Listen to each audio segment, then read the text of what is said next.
Karma, the Enlightened One.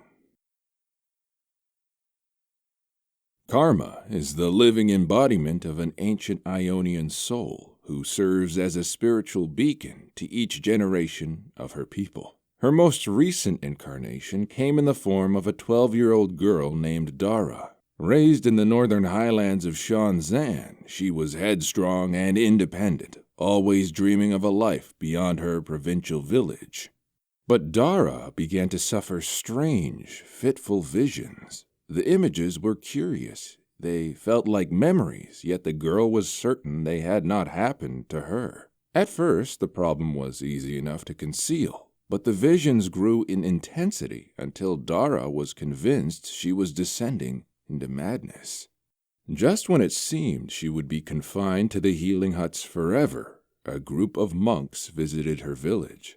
They had come from a place known as the Lasting Altar, where the divine leader Karma had passed away some months earlier. The monks were in search of the old man's next incarnation, believing him to be among the villagers. They applied a series of tests to everyone they met, but eventually prepared to leave empty-handed.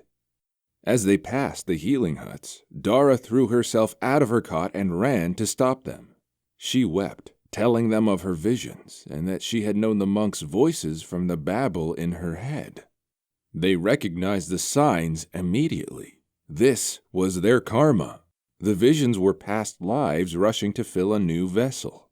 In that moment, Dara's life changed forever. She bid farewell to all she'd ever known and journeyed to the Lasting Altar to learn from the monks. Over the years, they taught her how to connect with her ancient soul and to commune with thousands of previous incarnations, each espousing the wisdom of ages past.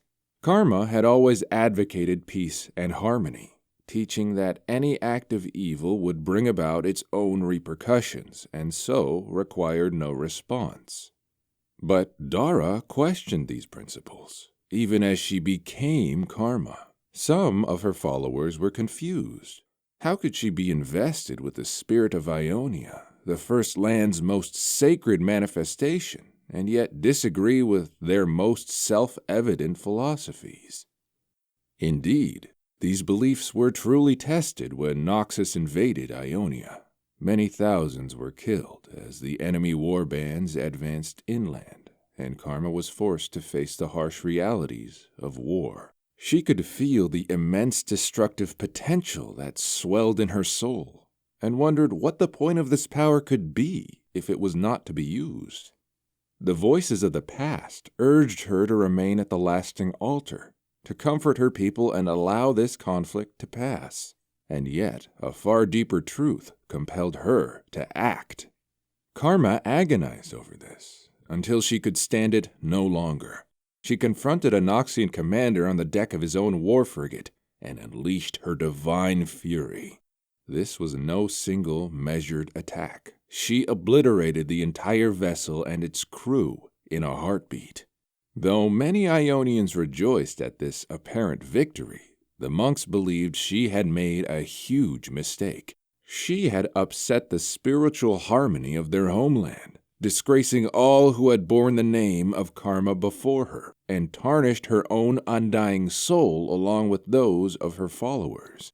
Even if it meant a life of solitary meditation and penance, they implored her to do no further injury.